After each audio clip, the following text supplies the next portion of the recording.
All right. What's going on, guys? Sincere here with the All Rights Matter show. If you've been holding on for this long, I commend you and I thank you. We had extreme technical difficulties tonight. Unfortunately, Andrew Aponik will not be with us tonight from the Solutions Institute due to these technical difficulties. So we'll be rescheduling with Andrew for this weekend. We were also going to have on Mike KM with them, but we're just having a lot of problems right now with some equipment. So we'll be getting those guys rescheduled for this weekend and bring them back on to talk about the Flint, Michigan situation, because it's truly a crisis up there. So what I am going to do is just talk briefly tonight, and just to get a few things off of my chest about how I feel, kind of what I would have told you actually about the Flint, Michigan situation, just my small spiel on this massive situation. But what I see happening, and compared to what I want to see happen, it's kind of two different things. So that was the reason for me actually bringing on Andrew, because they're going to be, and I'll let him do it this weekend, but he's going to be bringing some information on what they're organizing as far as bringing clean water to the city of Flint. So I like what he's talking about, and I don't want to ruin that show for him, so I won't lead really into that. So expect that, coming up soon is we'll have Andrew on. He'll be giving us, like I said, what him and his organization and other organizations that he's working with, what they intend to do in Flint coming up here shortly.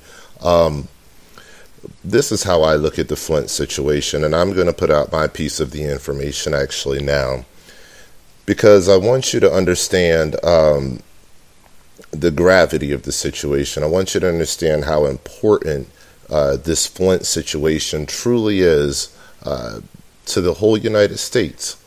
We have a lot of elected officials. Now, I'm not going to go into the whole, naming individuals and dates and times. I'm not going to get into the meat and potatoes of the story. I'm just going to give you the general outline. So you have a lot of elected officials within the city, and around that area and at state level. So everyone knows what's going on in Flint. This is not a secret. If you don't know what's going on in Flint, you're obviously living under a rock or in a box or something. But everyone knows what's going on with Flint. Now, with that being said, the government, when situations happen like this, what they do is they hire analysts. They hire people that come in and that can assess the situation. They hire people that are, in public relations that can assess how the public needs to be spoken to. Now, this is all very, we can have a discussion on whether this is right, whether it's wrong. That's another day. But this is what happens. So these people come in, they analyze the situation. They say, okay, well, we can spend money on this. We can spend money on that. This is how you should say this. This is how you should say that. And they come up with solutions. Out of all the elected officials that are in office in the Michigan area, particularly the Flint area, and all the analysts that are working on the taxpayers dying, not once have you heard a major push from the city or any of those elected representatives, or from the state level. Not once have you heard a major push for readily available technology that's already out there that will give the city clean drinking water, 99.9999% clean drinking water, no matter how filthy the water is. Now, this technology has been available, probably the better part of a decade. They used to, and they probably still do now, they deliver these bottles to African children, to poor African villages where there's not a lot of water at. So sometimes these kids have to travel a day's journey to find water, and the places they find water are not savory places to actually get water from. But because they're so thirsty, they would drink the water, they would become, end up with different diseases and die from disease, from contaminated water. So what some scientists did is they got together and they developed a bottle with nanotechnology in it and using carbon as well, to pretty much sterilize and clean any level of water on the planet. This bottle was presented at a TED conference, and in the TED conference they showed water that had everything in it. It had gasoline in it, it had oil, just all kinds of contaminants, even some waste matter. Everything that you can think was in this big clear container of water. And the guy scoops in and he gets a big old, cup full of water and he pours it into this bottle. He puts the lid on the bottle and he pumps the bottle a few times. Probably, 5 to 10 pumps of the bottle. And after he gets done pumping the bottle, he pretty much pours a glass of water and it's crystal clear, and he drinks it. And this is the technology that I'm talking about, where nothing can get through the filters, through the nano filters that are inside the bottle except for pure water. And this already exists. This has been given, there's millions of them that have been produced for Africans. How come this has not been given to the city of Flint?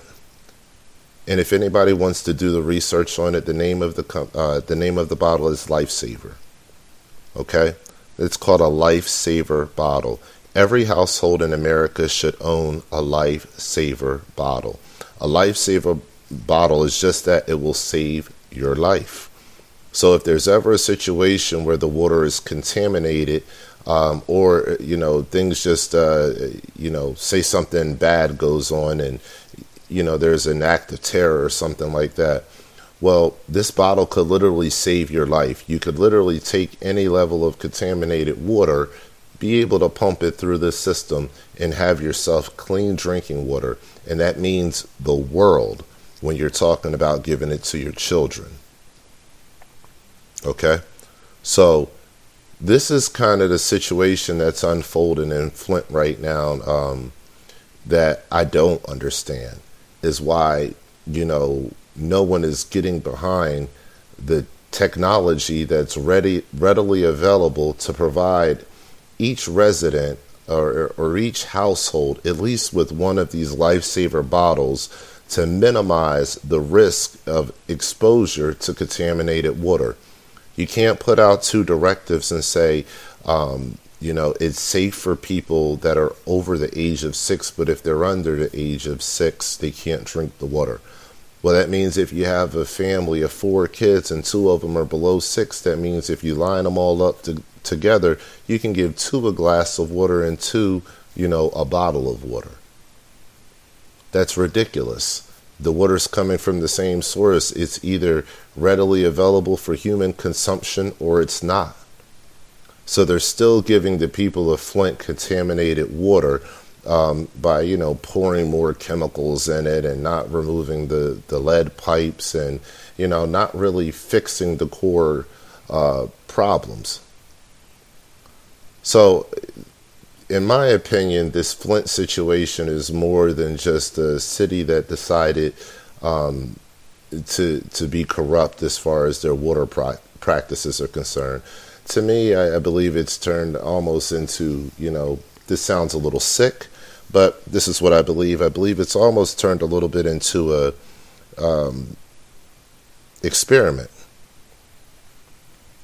There's no other case in modern history, within our lifetime right here, that we could see a whole population be poisoned and tainted, and what those side effects would be, and how to measure those side effects and response times and lingering effects and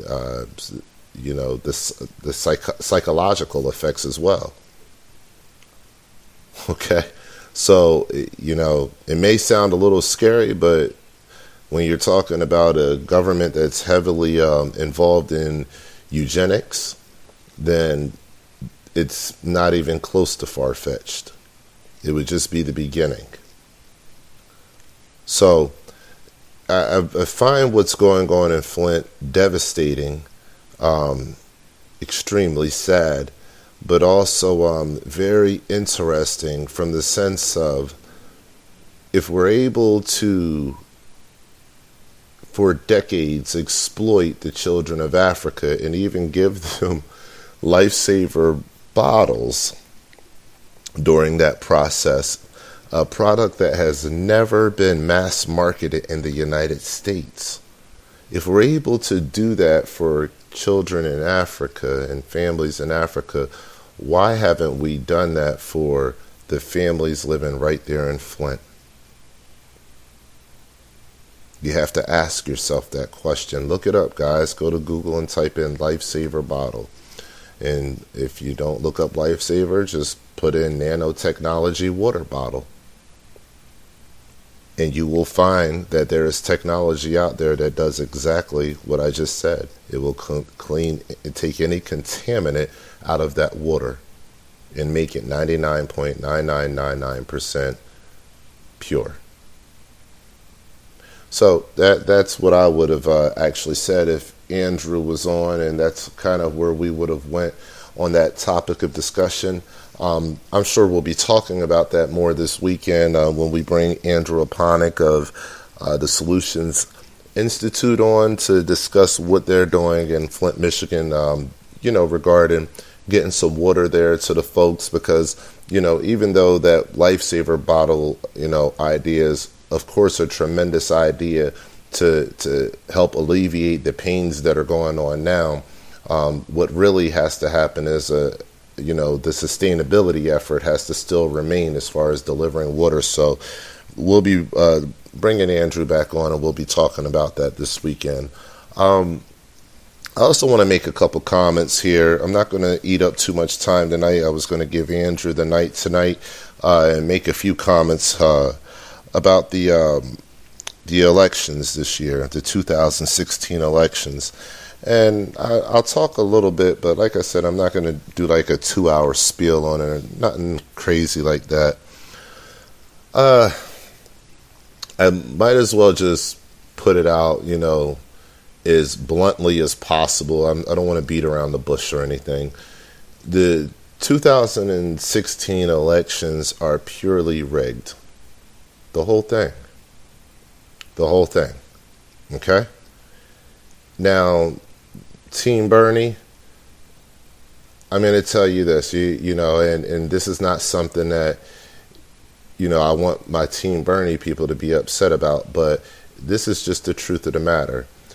The whole process is rigged.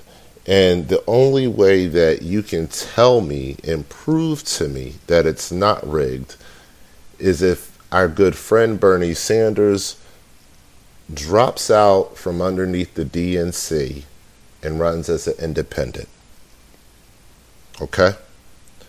That's the only dirty little secret about Bernie Sanders, is he knew he had to run as a Democrat to have the chance to be taken seriously, and to win a lot of similar votes with, which is the way he believes actually, democratic socialism. So he does believe that way. He's not running as a Democrat as a fraud. But he also knows that in this democratic socialism, it's easier to sell democratic socialism than it is to sell an independent that says that he's a socialist. Even though he may have democratic views and values. But it's a lot easier to sell it with the term democracy on it and democratic, So, at the end of the day, I want Senator Sanders to do what he needs to do. He has gotten this far. He has gotten our country this far as a level of understanding and a level of awareness that we just quite frankly have not had in this country in quite some time. There has never in the history of presidential candidates been a man like Bernie Sanders. Okay? Does that mean he's perfect? Absolutely not. But he's as damn close as you can get to perfect when you're talking about presidential candidates. Now, what worries me, what really worries me is Bernie is receiving attack after attack after attack after attack from the mainstream media, the corporate mainstream media, and from the DNC. And also the Clinton campaign, of course. All of these elements are against Bernie Sanders and his supporters, which is pretty much all of us with common sense to know not to vote for Clinton or Trump. So if he's receiving this much just evilness, that's all I can really boil it down to. I mean, it's completely unfair, totally biased. And I mean, at times, just, the lies are outright wickedly evil, especially after dealing with this Nevada situation this last weekend. The lies that are coming out of the DNC, out of the Hillary camp, the lies that are happening are just, they're indicative of corruption. If Bernie is facing all of this from a status quo that is not going to let him in, listen, I'm going to keep it real with you guys. I'm going to say this right now. They would rather remove Bernie Sanders, take his life off of this earth before letting him have that presidency. If you don't think that, then you're living in a dream world. It doesn't, listen, all you got to do is crack a history book open to see what happens to radical-minded people that go against the establishment and bend towards the will of the people instead of, the status quo of the crooked elite. What happens to those people? They are eliminated. They are torn down. They're torn down as far as their reputation, their public reputation, and they're eliminated. A lot of times these days, those things go hand in hand, and sometimes one could come before the other, sometimes at the same time, but guaranteed they're going to happen.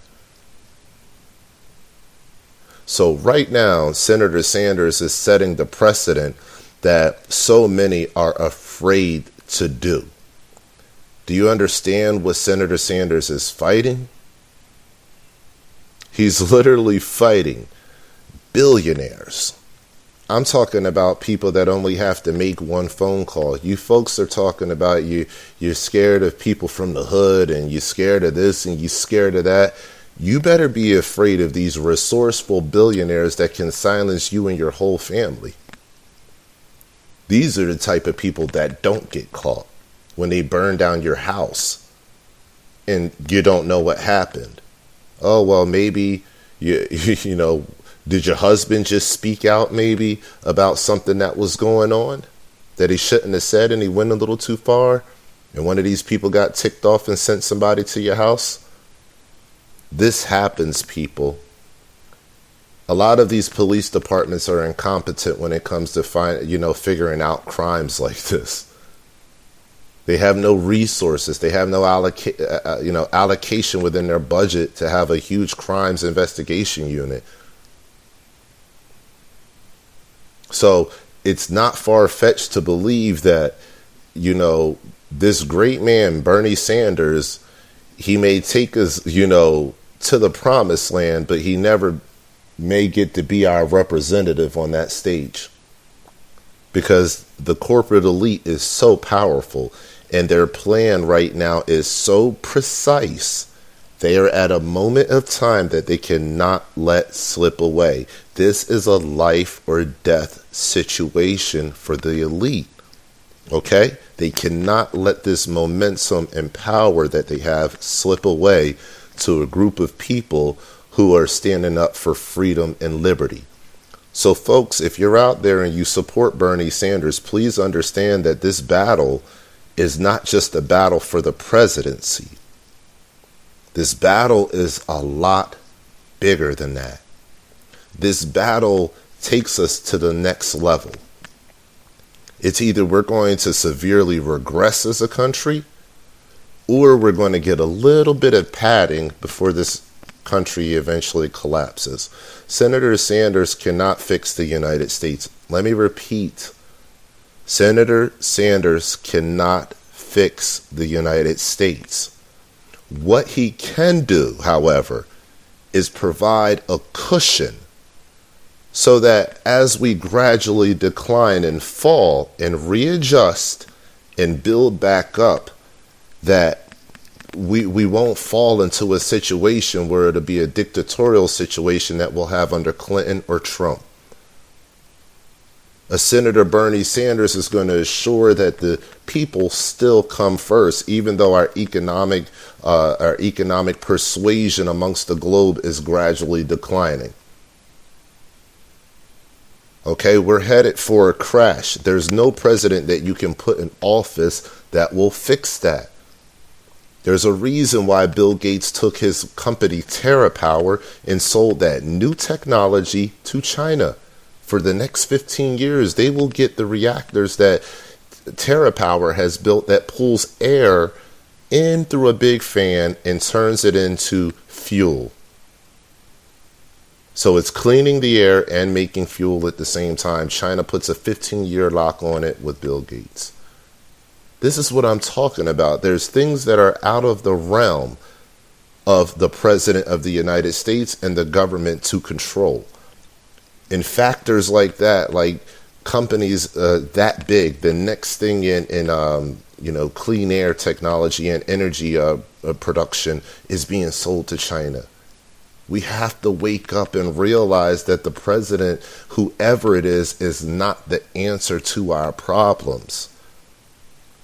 They're either going to be a band-aid to the solution, and we have to be honest about that so that we can start to readjust and get ourselves ready for what's about to happen, or that person is going to be somebody that's going to take complete advantage of the situation, be an opportunist, and that will be our enslavement. That's what we're talking about here. So when you see me supporting Bernie Sanders, don't think that I'm just being a Bernie bot, if you will. And that I'm sitting around and I think that every policy and every idea that Bernie Sanders brings to the table is golden. That's not what I feel. That's not what I think. A lot of what he says, I do agree with. A lot of what he says, I agree with. Everything? No, I can tell you that. But what you need to understand is the elections are going to happen with or without you. Now, is it likely that, like I said earlier, that, I'm not going to double speak here, likely, like I said earlier, that they will never let Bernie relinquish that power? Is that very likely that we're fighting a lost cause? Yeah, it is likely, but I could be wrong. He could get into office and actually hold power for a little bit. We need to be realistic about these things now so we can set ourselves up for the best possible scenario for the establishment to lash back. They are starting it right now. Nevada has they would say huge implications. It has massive implications, okay? Hillary Clinton's momentum is slowing down. It's not increasing. It is not increasing. It is either staying steady or slowing down. And I think that after what we just saw here, I believe it was in Oregon, that gave him the win. and he won by a few points. We see that Senator Sanders is actually gaining momentum as we're going into California and New Jersey. Okay? This is scary time for the for the DNC. They're completely scared right now. Why? Because everything that they've thrown at Senator Sanders and his people has not worked. It has not worked. His contributors have still continued to contribute. They've still rallied. They're still phone banking. And they're pretty much ignoring most of the rhetoric that they see through mainstream media, and they're talking to their friends and they're saying, hey, stop listening to that mess. Stop even paying for your cable bill. Stop paying for these people to lie to you. Okay? This is what's going on. There is a true revolution happening in this country right now. And Bernie Sanders is the only choice. Now, like I said, I'm not going to talk your ear off tonight, but I'm going to keep it real with you. What do we need to do? What do we need to do? Now, this is where I'm going to take us. What we need to do is we need to understand, and you need to expose to every person that you can find what's really happening in America right now. America is being taken over. And there's a lot of people that are saying, oh, well, yeah, it's been being taken over for a long time. You know, that's nothing new. This takeover has been happening by the billionaire class. No. You're not listening to me. It's not a theoretical thing of, hey, can we find whether, what companies are taking over America? How is it happening? Let's do some history. Let's do some research. It's not that. America is being taken over right now. Right now as we speak. Let me explain to you why. And maybe this will convince you to look into Bernie Sanders more seriously, because he does not take any corporate money. He's been doing this for the people for over 4 decades. He's been seen chained to African American women during times when it was certainly not popular for a young man in his 20s to be chained to any African American woman standing up for civil rights. Maybe what I'm about to tell you will convince you to look at the character of the man named Bernie Sanders. Okay. When you look at Donald Trump, we'll start there, okay? We'll go with Trump, then we'll go to Clinton. When you look at Donald Trump is a liberal that's been around Washington for a very long time. He's also been around he lives in the world's financial powerhouse, New York City. Okay? That's the world's financial hub, if you will. Home of Wall Street. All right? So Donald Trump, fitting place, Wall Street, big businessman, regardless of how corrupt and crappy he really is at business. And also somebody, what I have always considered, to be a large political figure, not in the sense of he's ever held office, but he's always rubbed shoulders with the politicians and always given an extremely large amount of money to them. This is nothing new, okay? So, what kind of politicians does he give money to most of the time? Democrats. To very liberal Democrats. Now, this is shocking. This is shocking for the sense that the man has always funded Democrats. He's always been friends with, Democrats. We're talking about luncheons. We're talking weddings, holidays, you name it. ton of Democratic buddies, friendships over the last few decades, a ton of money going into the Democratic Party, and very little going into the Republican Party. Now, that's significant for this reason. If you're friends with Hillary Clinton and her husband, and you've donated to them 7 times, okay?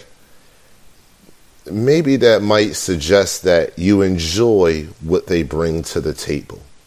You enjoy the possibility of what they can get for you if you invest your money in that particular candidate. Okay? So he didn't do it 1 time. He didn't do it 2, not 3. He didn't stop at 4. He went to 7.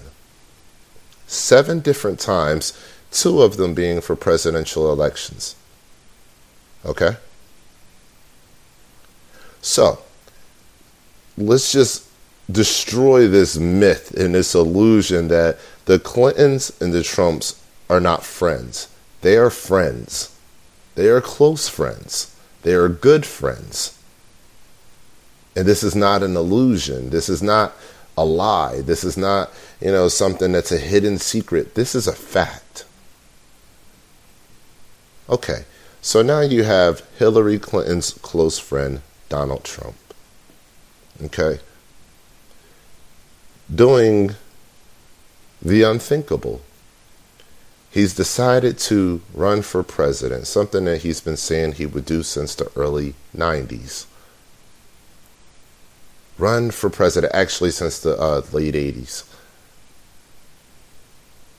Now he's actually doing it.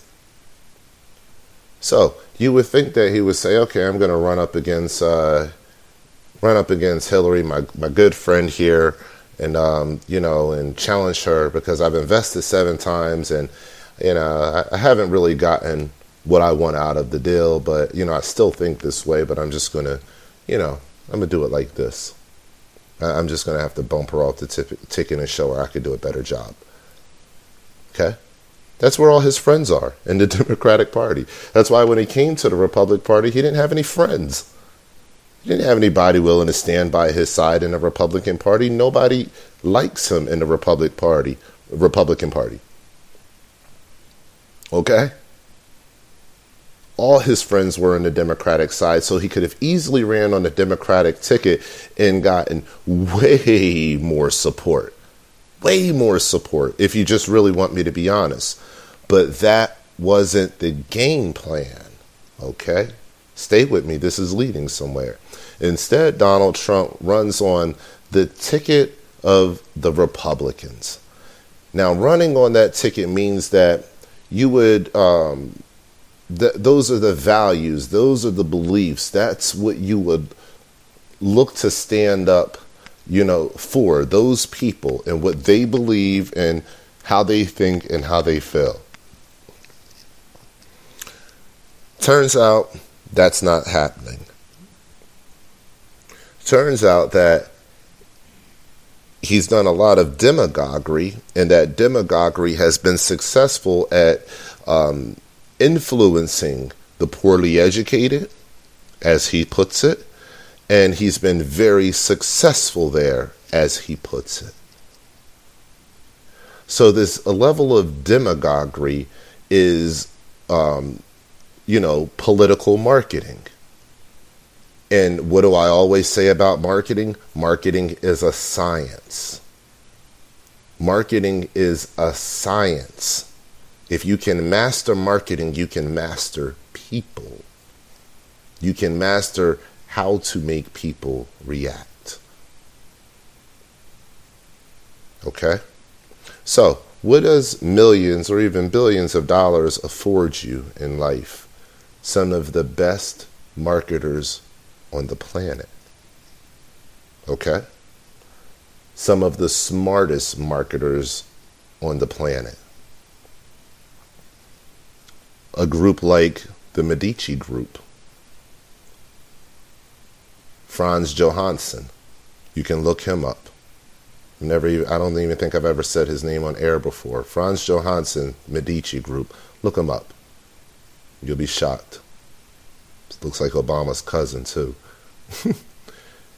But these are the type of people that talk to Donald Trump level people and hire, and they give them the marketing game plans, the team strategy on how to push product ideas and services in an ever-evolving and changing economy. So Donald Trump runs on the Republican ticket with a marketing plan that resembles that of President Obama's when he was running, but he just runs on the opposite side. On the Republican ticket, he holds none of those values. He holds no conservative values, goals, or beliefs. But because of his level of demagoguery, political marketing, negative political marketing, he is able to get a foothold into the minds and hearts of the Republicans with the extreme help of over $2 billion worth of free advertising by the corporate mainstream media. Okay? Nothing like this has ever happened in history before. Nothing like this, ever. So essentially you have a billionaire running on the wrong ticket, and then that billionaire not really self-funding his own campaign like he said he would. He's now receiving donations from, these corrupt corporations that he was calling out. So now you have this guy getting $2 billion worth of free advertising. No one else even came close. Not even nearly close. And the counter is still ticking. Okay? It's going to tick until about June 7th. That's when his free advertising runs out, and that's when it flips over to all Clinton. Which brings me to my next point. Donald Trump is a fraud running in the Republican Party to destroy the Republican Party. To destroy the Republican Party.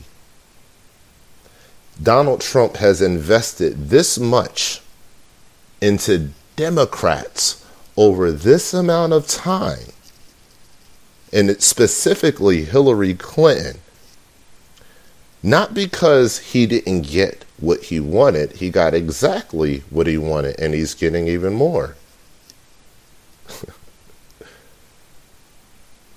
But because it was all leading up to this moment, okay? It's all leading up to this part of the plan. This part of the plan that says, hey, you know what? If I run, not against my good friend Hillary Clinton because I didn't receive a return on my investment, but if I run and sacrifice myself, okay, in the Republican Party, we can effectively destroy the values of that party for at least the next 10 years.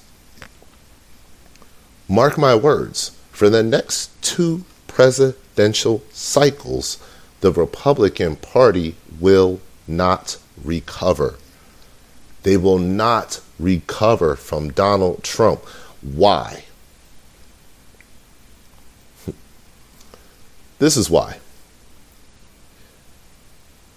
You've seen every Republican come out and be against Trump, then for Trump. Against him, then for him. He has said some outlandish things, and they have been against him and then went for him.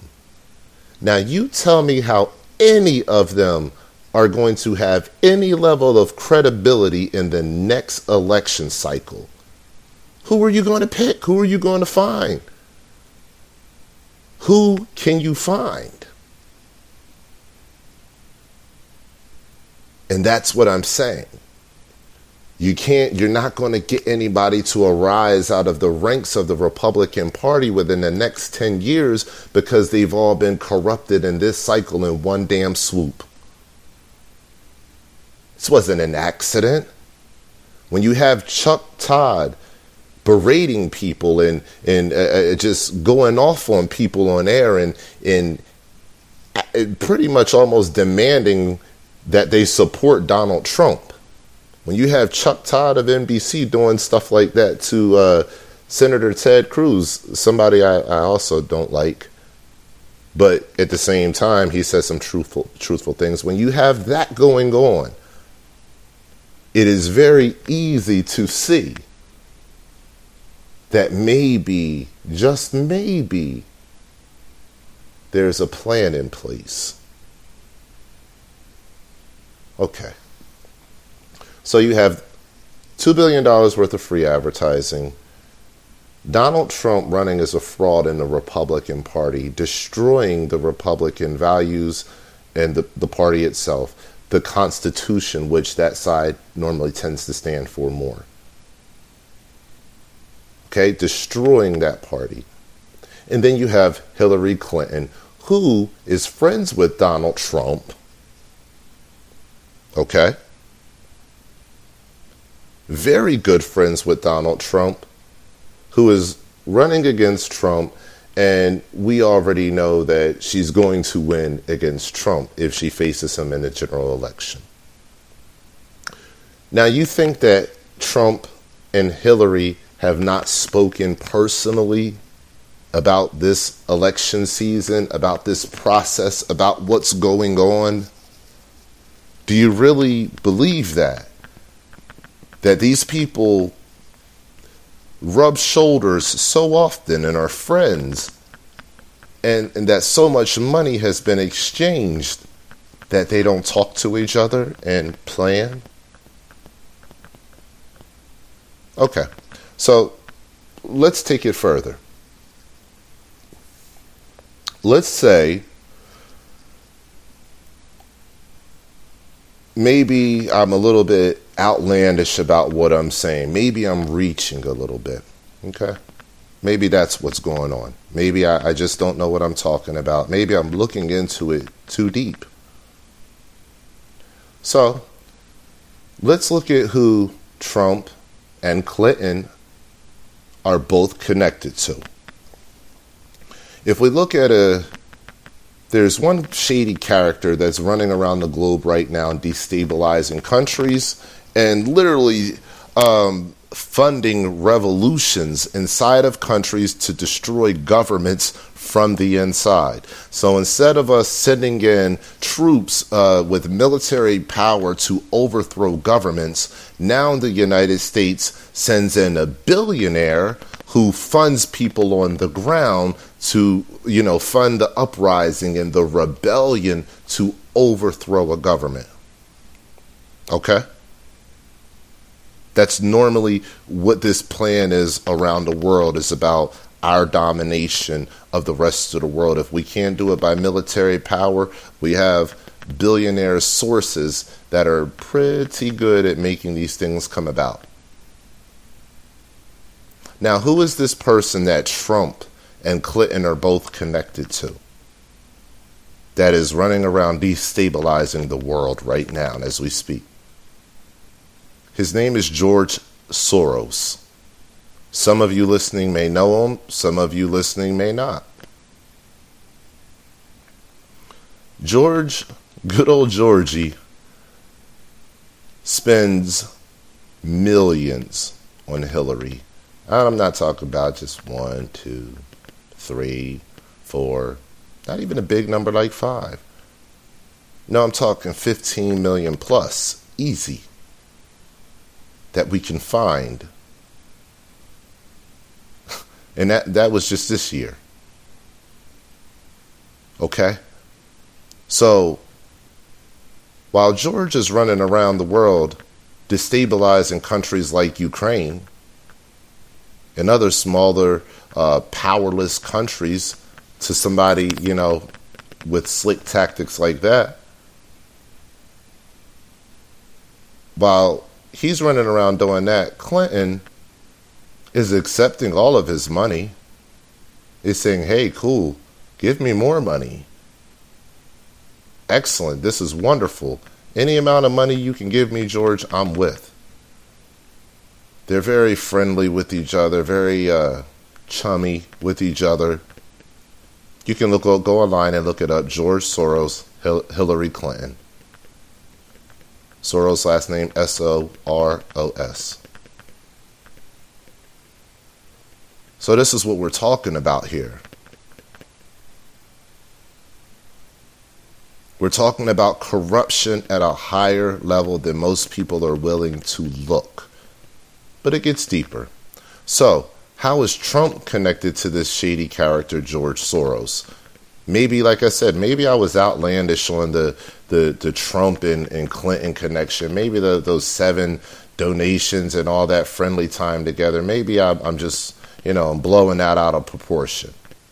Hey, maybe I'm even just blowing out of proportion the Clinton-Soros connection, even though that's millions and millions of dollars over years. Maybe I'm blowing that out of proportion. So maybe this next part, this next third of the triangle I'm about to get you, maybe this will help you to see where I'm going a little bit more. Trump is great friends with Soros. They're so good of friends that when he needed a bailout in, I believe it was 1 or 2 properties he had in Chicago, guess who came to the rescue? Good old Georgie. When he needed a bailout in New York, guess who came to the rescue? Big Money Georgie. Oh yeah. Billionaire George Soros has come to the rescue of Donald Trump on numerous occasions now to help Donald Trump with his finances. He's almost like an economic godfather to Donald Trump. Donald Trump has still not even grown up. He has to still run to people like George Soros to borrow money. He's still running back home to his daddy to borrow money, if you will, even though Soros ain't his daddy, but you'll get the analogy I'm making. This is who he has always been. He has borrowed upwards of more than $200 million from his father. And you guys think that this man is equal to you and I? Go ask your daddy for $1 million. Matter of fact, go ask him for $200 million, see how it work out. This is the level of privilege this man has been given. Okay? So now, when he gets in trouble with his properties in Chicago and New York, same thing happens. Daddy ain't there to bail you out? Go ask George. George will do it. And George did it. But George, he's about his money, so he leveraged Donald's properties after that and made him repay him. Yeah, you can look all this up, guys. It's out there. So maybe I'm stretching too far there. Say, oh, well, man, that was just a business transaction, Sherrod. You were tripping, man. You on air tonight talking about things that don't correlate with one another. And just because Trump did some business with George Soros, that doesn't mean, man, what are you talking about? That doesn't mean that they know each other. They're friends. You're trying to tie that into Hillary Clinton. Come on, man. You're going too far. Some of you are maybe thinking that right now. So I want you to look this up. Trump spends Christmas Eve with George Soros. Oh yeah. This is not a game that I'm talking on air tonight. This is real. These people are friends. Name the last people you spent Christmas Eve with if you weren't friends with them or family. Okay? You're not spending Christmas Eve with anybody you don't have adoration for.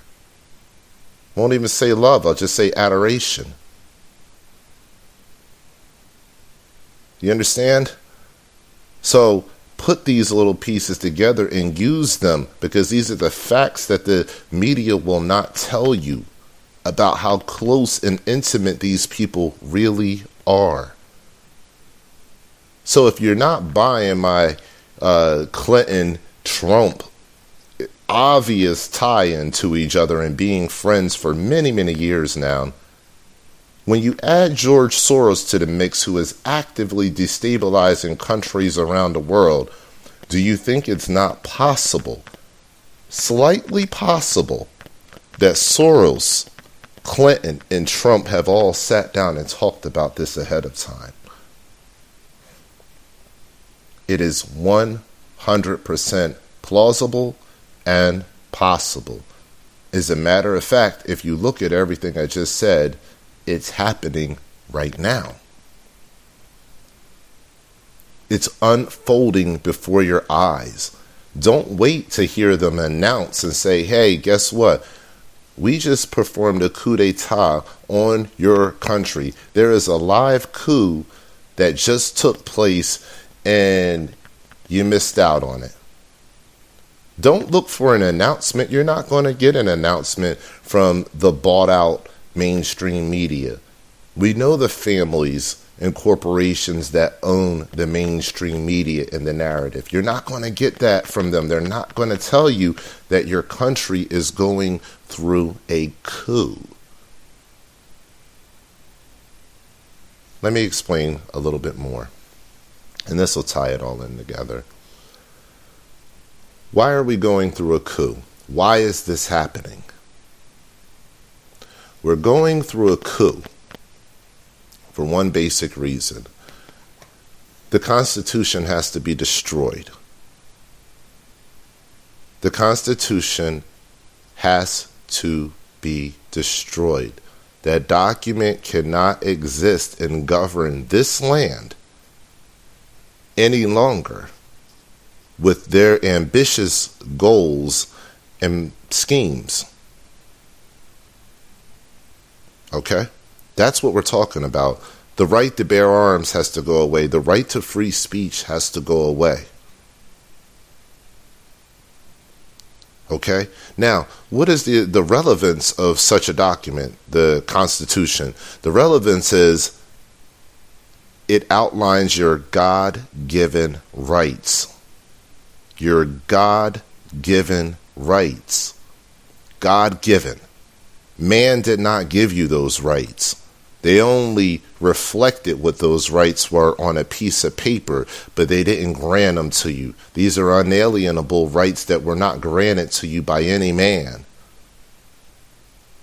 Only God can grant rights. And those rights are shown on a piece of paper that our founding fathers were smart enough to put together for us.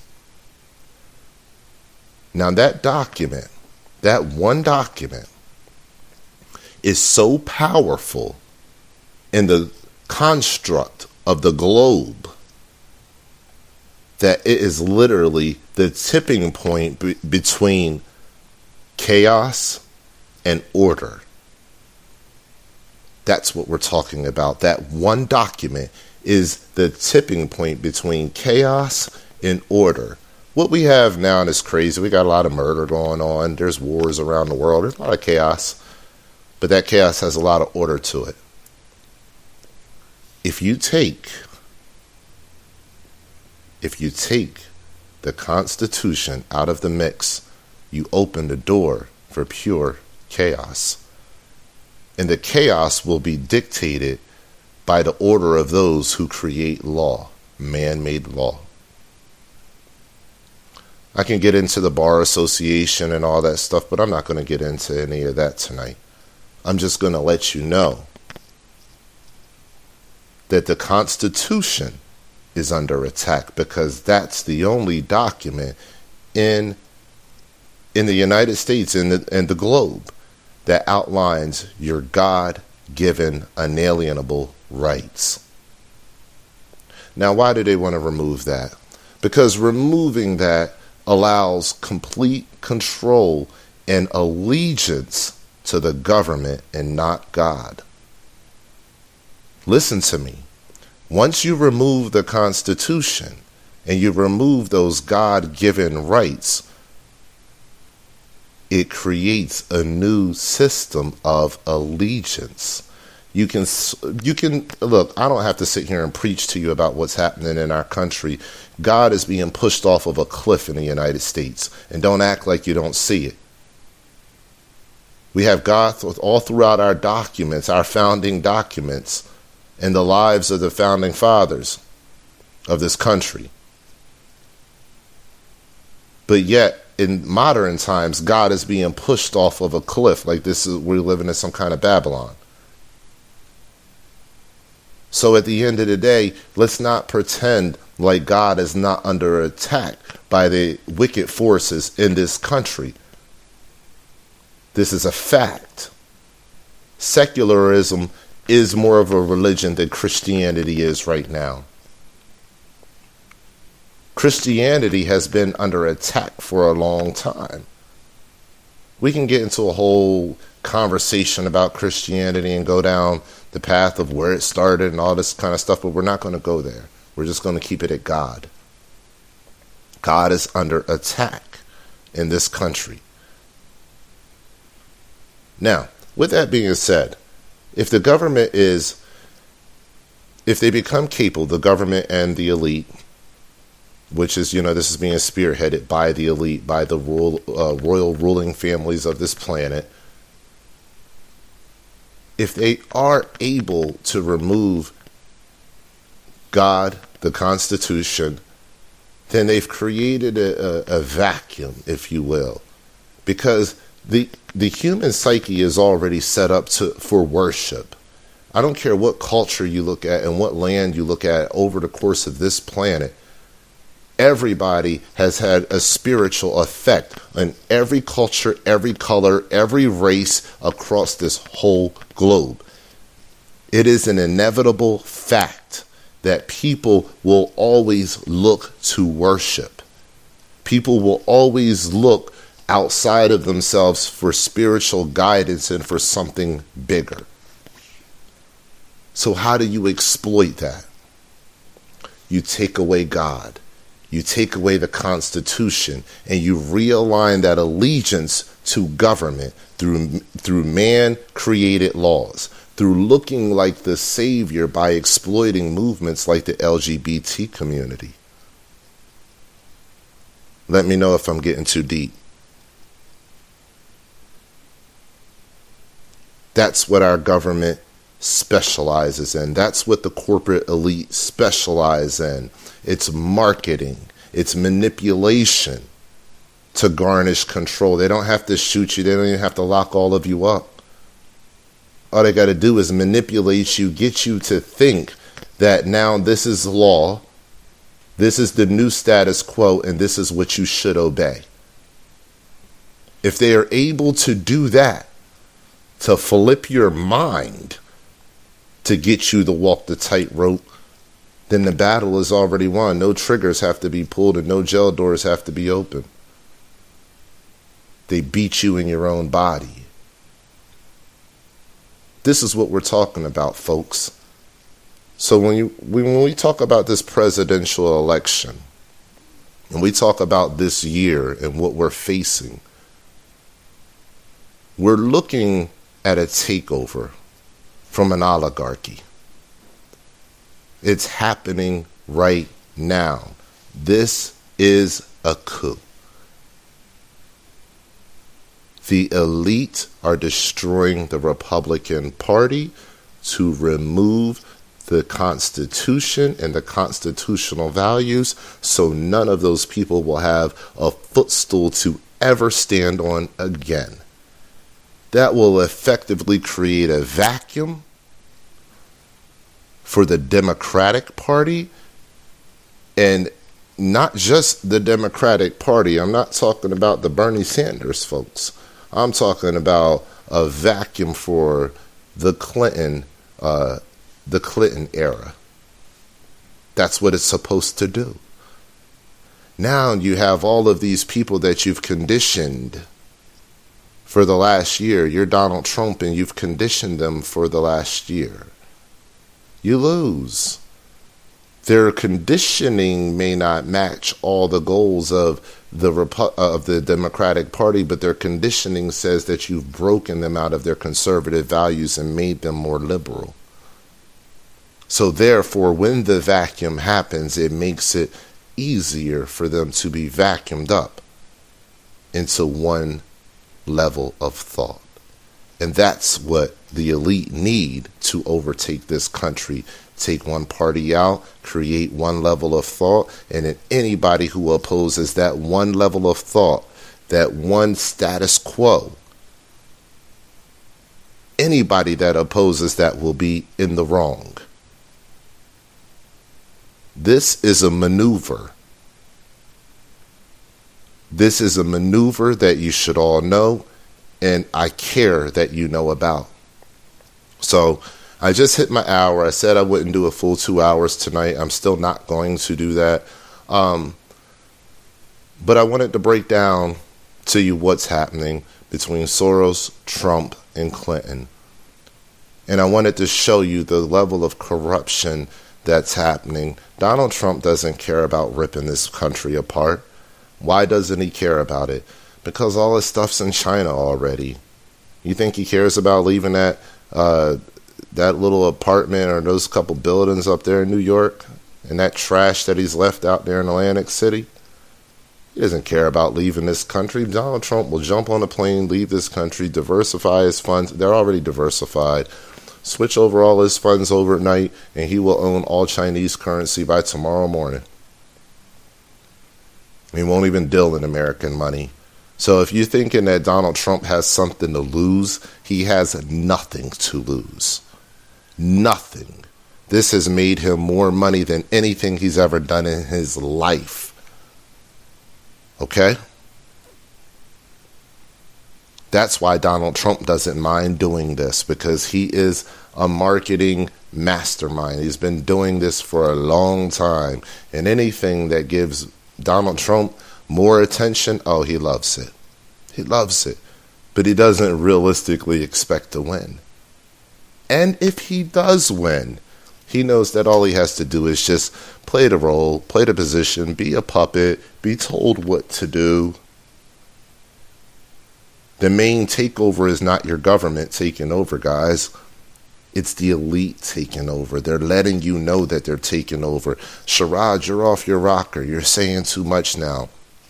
Okay, go on my YouTube channel and look up the 60,000 people that just met in Central Park when the Pope was here last year, and underneath the, what is it called? Global Citizens.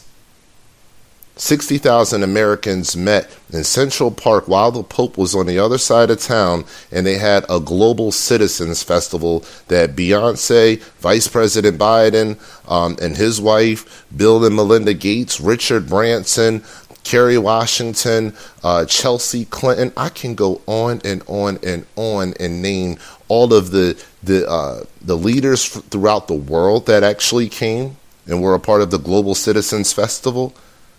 That's where this is all leaded, guys. That's where all of this is going.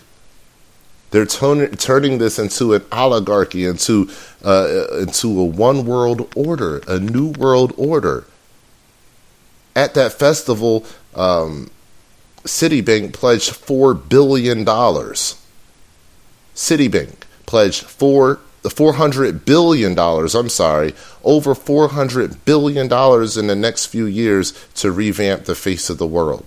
They did that in New York City, the financial capital of the world, in Central Park, while the Pope was there, and it wasn't even broadcast on TV. So if you think you know something about what's going on, did you even know about that? And your vice president was there. As a matter of fact, your president's wife was there. Michelle Obama was there, and she gave a speech. And Barack Obama actually sent a speech. These people know what's going on, and that's why the media didn't report on it. NBC is the only ones that reported on it. And Citibank and NBC still to this day put on their little concert series in the morning time during the Today Show, from where they work together now very closely. Guys, it's no secret that the banks are in bed with the media, that the banks are in bed with the government. This is no secret. It's happening before your eyes. This is called fascism. Okay? That's what's happening. So as you keep following man-made laws, you're being indoctrinated to have an allegiance for the government. That is your new God. That's what they want from you. They want your allegiance to be pure and complete for their cause. You guys better start studying this stuff and reading what's going on out here. You're not going to hear anybody else saying what I'm saying because they probably haven't studied as long as I have. And I'm not tooting my own horn. I'm just letting you know a lot of these guys are fly by night. Look at a couple articles, make a quick assessment, and keep it running. No, I've been watching this unfold for a while. I try to get as much media and knowledge as I can to give to you guys. So this has been tremendously longer than I thought it would be at about 25 minutes. I said I wouldn't take long, so I'm about 40 minutes over that. I'm done. Told you everything that I need to tell you regarding the 2016 elections.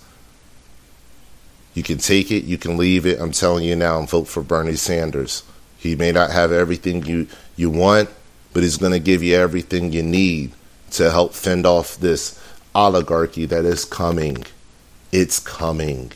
The collapse is coming. There's nothing that will stop it. It is inevitable. Inevitable. We are going broke. China is getting more. They are ridiculously more powerful now. They are going to collapse our economy very shortly. You need a President Sanders to fend against that blow. Do it for your children. Do not put Trump, do not put Clinton in there, because your life will suck. It will be terrible. So that's my spiel, guys. And again, stay tuned, to the All Rights Matter show on Facebook. Just type in the All Rights Matter show and it'll pop right up. That way, I can go ahead and keep getting you guys information out. I want to make sure that you guys stay abreast as far as what's going on in the political world, in economics, whatever I believe or you guys believe also is important out there. That's what I like to cover. So join me on the All Rights Matter show Facebook fan page to get this information out. And big shout out to Anon Radio Live for allowing me to have my show on Anon Radio Live. So make sure you guys show some love to Anon Radio Live on Facebook as well. But guys, follow me, the All Rights Matter show. This weekend, we'll be rescheduling with Andrew Aponic and Michael Kaam, or Mike Kaam, and we'll be going over what's going on up there in Flint, Michigan. We'll be talking a little bit about the nanotechnology bottles that I was speaking on earlier, the lifesaver bottles. We'll be talking about that. We'll also be talking about their efforts as far as getting water to the area, what are the new updates, and what to look forward to. So I really look forward to having that show. I see them doing a lot of great movement with that, and I'm excited about that. And guys, this is going to be up on YouTube by the morning time, okay? I don't know what I'm going to name it yet, but it'll be up there on YouTube. If you go to the All Rights Matter show Facebook fan page and like it, and follow that page, I'll make sure that I put it up on that fan page so you guys could get this. I want you to share this interview out.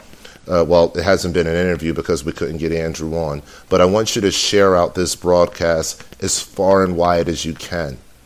I am trying to help people to understand that they are watching a paid-for illusion every single day on TV, and those at the top know the game that's being played. This is purely an illusion. This is so much fabrication that it's ridiculous.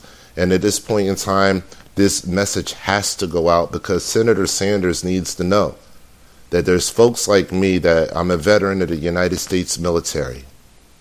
Okay? And there's folks like me that are out here that see exactly what's going on, and we're begging and pleading for him to, hey man, maybe you might just want to run as an independent. Maybe you don't want to run in the same system that's fraught with corruption, where the corruption is not just on a federal level, it's on the state level, it's on the local level, and it's in both parties.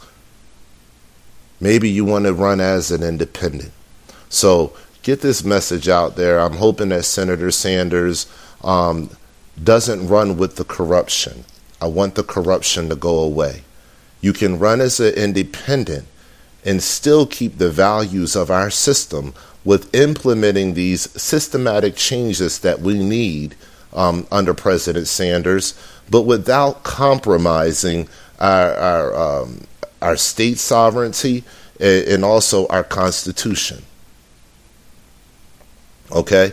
So he can run as an independent, get out of the DNC, oppose the DNC, the RNC, the whole damn system, and we will back and support him, and that will be a more realistic presidential run than running in the party of people that keep throwing his name in the dirt, keep throwing his name in the mud, and they don't give two damns. They don't want him in office, and they'd rather eliminate him before letting him get too far. So spread this message far and wide. Let people know we're aware. Our eyes are open. We see what you're doing. We see the evilness. We see the wickedness.